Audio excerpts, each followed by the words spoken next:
जशोमती मैया के नंद लाला। अरे मैं भला असत्य क्यों बोलूंगा? अभी अभी यही थे श्रीहरि। हाँ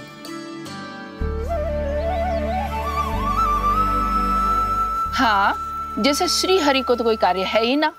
वो तो आतुर होके बैठे रहते हैं कब तुम हरि हरि बुलाओ और वो दौड़े चले आए। भगवान तो भक्तों के पास आने के लिए सदैव आतुर रहते हैं। बल्कि सत्य तो यह है कि भक्तों के मन में ही निवास करते हैं भगवान। भगवान तो भक्त के पास आने के लिए सदैव ही आतुर रहते हैं शंकरी मौसी। बल्कि सच्ची बात तो ये है कि भगवान हमारे मन में ही निवास करते हैं। कम से कम तू तो इसे बढ़ावा मत दे जशोदा। जब देखो जब हरि नाम की रट लगाए रहते है।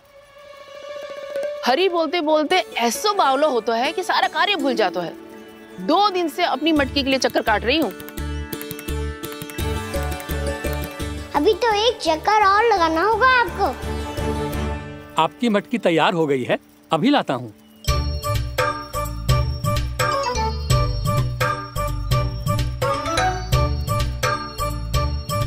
लो जी मटकी।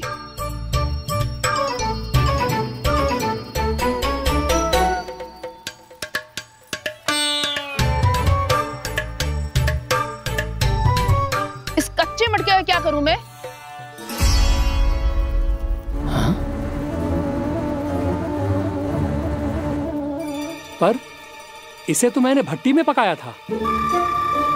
अब तू ही देख ले कितना ध्यान रहता है इस कार्य पे। और कह तो है कि श्री हरि आते हैं इससे मिलने। हाँ आते हैं और आगे भी आएंगे हमारे श्री हरि हमसे मिलने। और आके मोक्ष देंगे, है ना? मांगूंगा तो मोक्ष भी दे देंगे, मांगूंगा तो मोक्ष भी दे देंगे, मांगूंगा तो मोक्ष भी दे देंगे। अभी तो ये बता कि तू मुझे मेरी मटकी कब देगो? और मेरी मांग कब पूरी करोगे भोला राम जी? मेरो घड़ा मेरे दिए तो तैयार है ना कल एकादशी की पूजा और व्रत के लिए। एकादशी का व्रत? हाँ एकादशी का व्रत। इसे करने से श्री हरि बहुत प्रसन्न होते हैं। अच्छा फिर तो अभी लाया।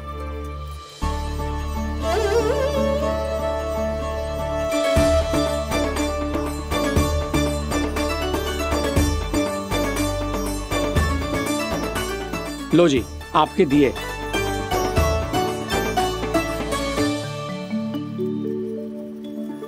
और जो हमने मांगा है वो?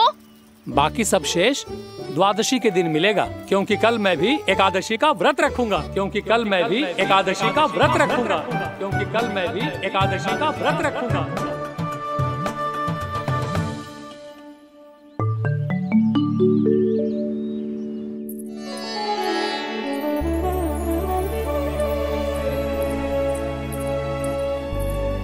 जानकी फूलों का प्रबंध हुआ कि ना? हाँ भाभी जे रे। सदैव विलंब कराती है। पर भाभी इस बार तो फूल समय से ही लाई थी। क्या हुआ जशोदा? अभी तो पूजा की तैयारी ना हुई? देखो ना मौसी, ये जानकी ना कुछ छूट ही जाता है इसके कारण। एकादशी की पूजा और व्रत आते ही जसोदा भाभी इतनी वग्र हो जाती है। ऐसो क्या होगा इस पूजा में?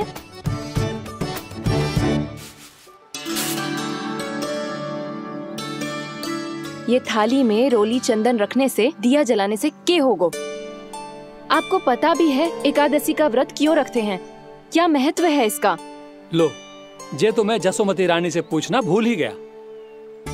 पर हाँ भगवान, मेरे लिए इतना ही पर्याप्त है कि इस व्रत को रखने से मेरे श्रीहरि हमसे प्रसन्न हो जाएंगे।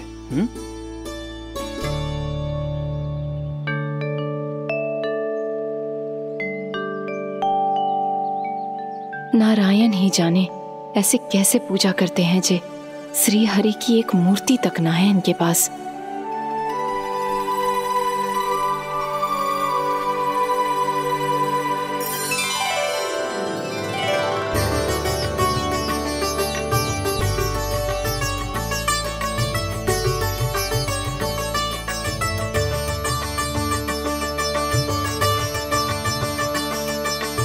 प्रभु, न तो मेरे पास मूर्ति है और ना तो इस व्रत के विधि विधान के बारे में मुझे जानकारी है और ना ही मुझे इसके महत्व के बारे में जानकारी है, पर फिर भी मैं करना चाहता हूं।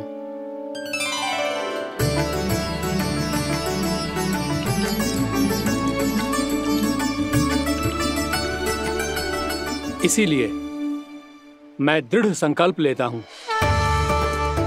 पूरी निष्ठा के साथ, श्रद्धा के साथ और पूरी आस्था के साथ मैं इस व्रत को संपन्न करूंगा।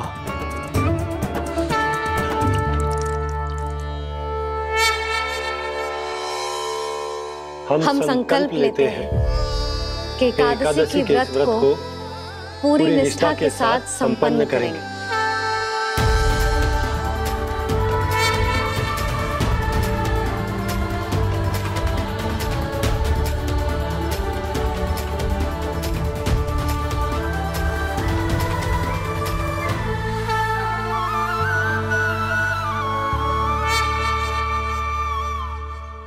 तुलसी जी के पत्ते तो हैं ही ना।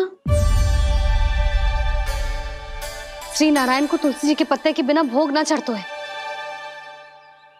जानकी, तुलसी के पत्ते कहाँ हैं? भाभी, मैं तो कब से यही पूछना चाह रही थी कि तुलसी के पत्ते लाऊं क्या, पर आप तो व्यस्त थी ना। तुझे कितनी बार समझाओ है ना, यदि तेरे कछु करने से किसी और की कोई हानि ना हो रही हो या किसी के अच्छे कार्य में सहायता हो रही हो तो मुझसे आज्ञा लेने की आवश्यकता ना है। समझ गई भाभी, आगे से जाना उनको। ले अभी लेकर आती हूँ।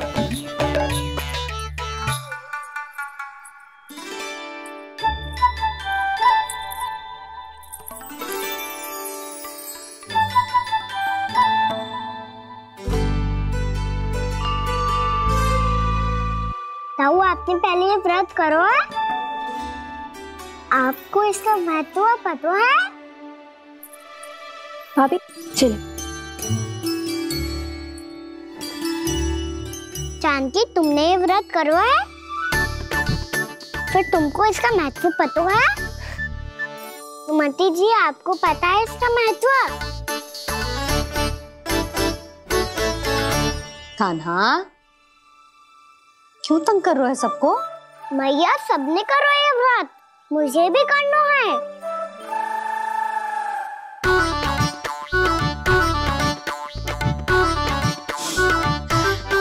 ये व्रत केवल बड़ों के लिए होती है लल्ला।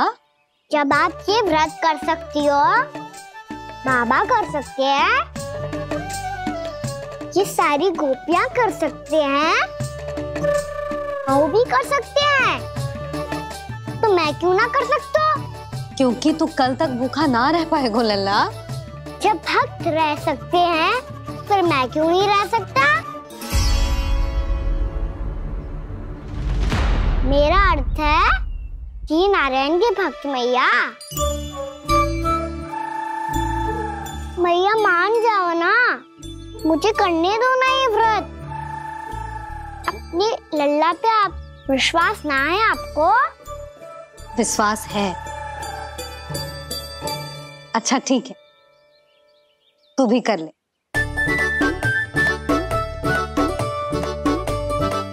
पर मैया, व्रत की कथा तो सुनाओ, मैं तो अबध हूँ ना।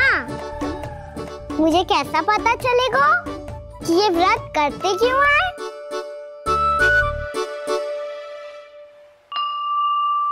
प्रभु, मुझ अबोध को कैसे पता चलेगा कि इस व्रत का क्या विधि विधान होता है और क्यों रखा जाता है और इसका महत्व क्या होता है? मुझे तो आप ही बता सकते हैं प्रभु। जब व्रत कर रहे हैं तब उसका महत्व भी पता होना चाहिए ना। बताओ ना मैया, क्यों रखते एकादशी का व्रत? इसके लिए तो तुझे एकादशी की कथा सुननी होगी। सुनेगो ना?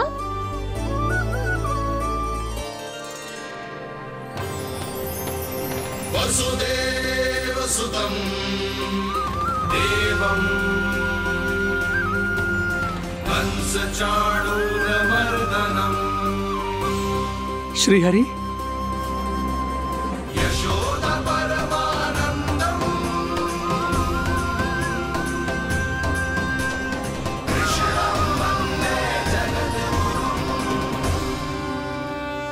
प्रभु, अपने भक्तों को एकादशी व्रत का महत्व समझाने का अच्छा उपाय खोज निकाला है आपने।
अब सब जन एकादशी के व्रत की कथा ध्यान से सुनना, तभी जे व्रत पूरा माना जाएगा।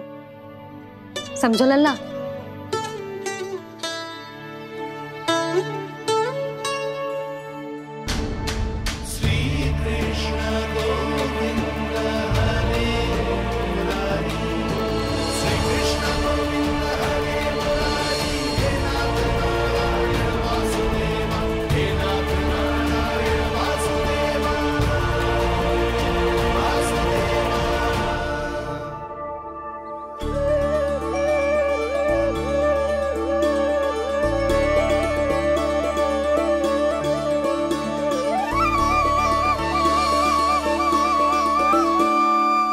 सतयुग में चंद्रावती नाम के नगर में मूरा नाम का एक असुर राज्य करता था।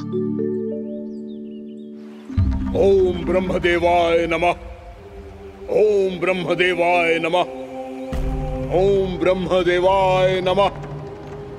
ओम ब्रह्मदेवाय नमः।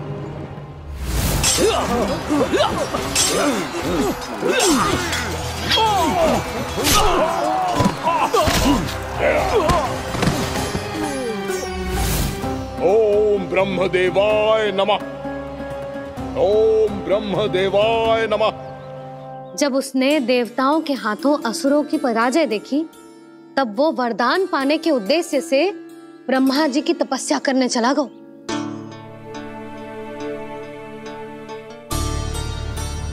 शीघ्र ही मूरा की तपस्या सफल हो गई और ब्रह्मदेव जी उससे प्रसन्न हो गए। ओम ब्रह्मदेवाय नमः। ओम ब्रह्मदेवाय नमः। ओम ब्रह्मदेवाय नमः। ओम ब्रह्मदेवाय नमः। ओम ब्रह्मदेवाय नमः। ओम ब्रह्मदेवाय नमः।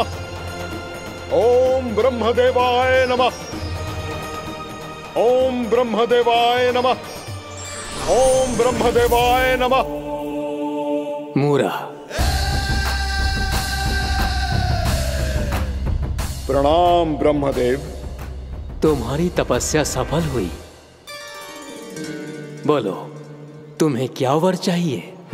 सृष्टि के रचयिता ब्रह्मदेव, कृपया मुझे ऐसा वरदान दीजिए जिसकी सहायता से मैं त्रिलोकी विजयी बन जाऊं और कोई देवता मुझे पराजित ना कर सके। यहाँ तक कि देवताओं के रक्षक, सृष्टि के संचालक भगवान श्री विष्णु के लिए भी मैं अपराजय रहूं। तथास्तु, तथास्तु, तथास्तु। प्रणाम ब्रह्मदेव।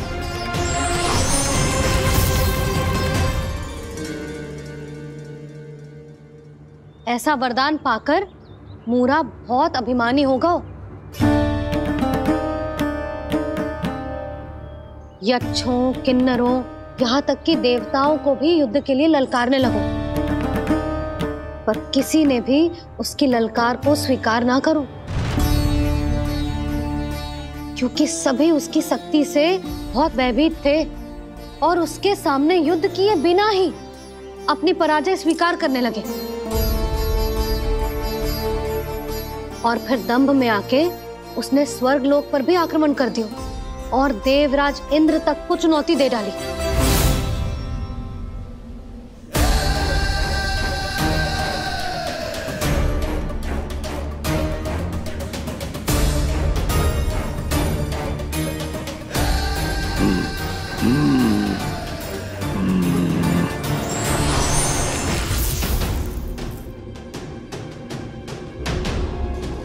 मैं प्रतीक्षा कर रहा हूं देवराज, क्या उत्तर है तुम्हारा? मुझसे युद्ध करोगे या फिर बिना लड़े ही पराजय स्वीकार कर मेरे अधीन हो जाओगे और सौंप दोगे मुझे अपना ये स्वर्ग लोक? सारी शक्ति तुम्हारे मुख में है या कुछ बाहुबल भी है तुम्हारे पास?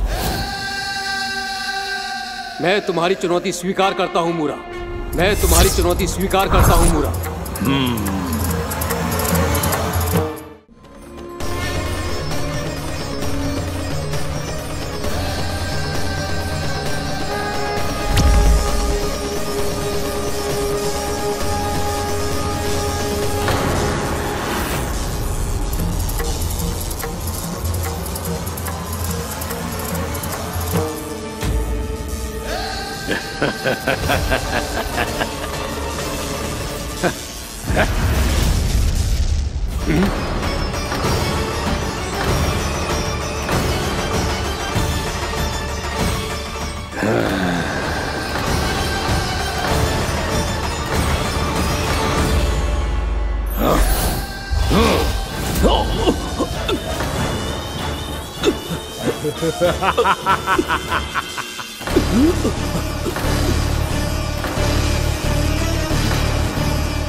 ठहरिए देवगण, असुर राज मुरा को ब्रह्मदेव का आशीर्वाद प्राप्त है।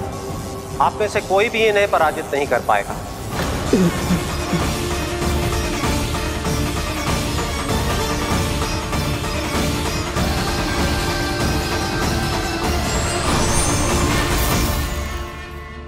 एक अवसर और देता हूं देवराज, युद्ध या अधीनता, क्या उत्तर है तुम्हारा देवराज?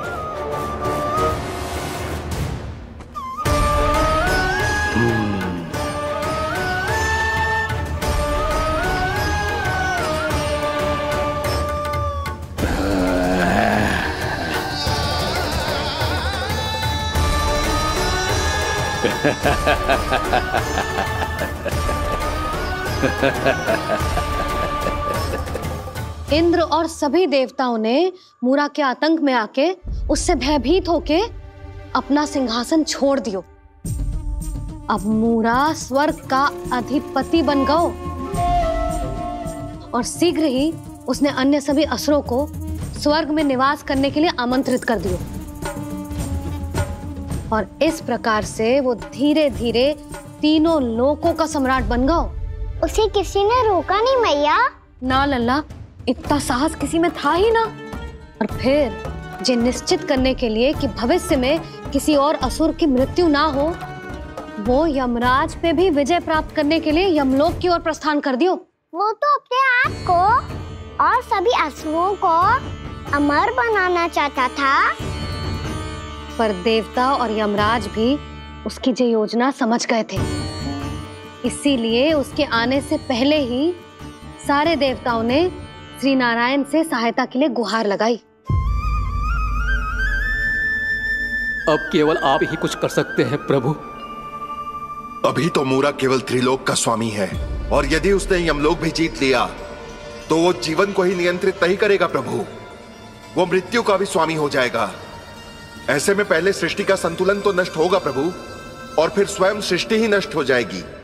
ऐसा नहीं होगा यमदेव, नियति ऐसा होने ही नहीं देगी।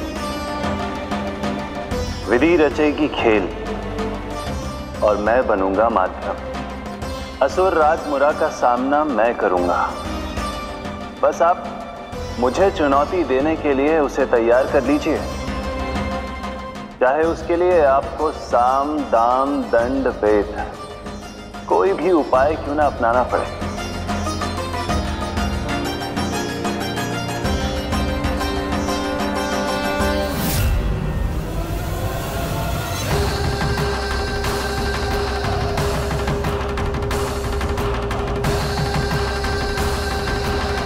आप तो मेरी प्रतीक्षा में पहले से ही खड़े हैं यमदेव।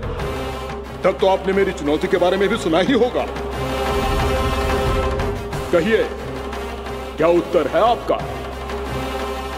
मेरा स्वागत करके अपना राज्य त्यागेंगे या मेरा सामना करके अपने प्राण? असुर राज मुरा का सामना मैं करूंगा। बस आप मुझे चुनौती देने के लिए उसे तैयार कर लीजिए, चाहे उसके लिए आपको साम दाम दंड भेद कोई भी उपाय क्यों ना अपनाना पड़े।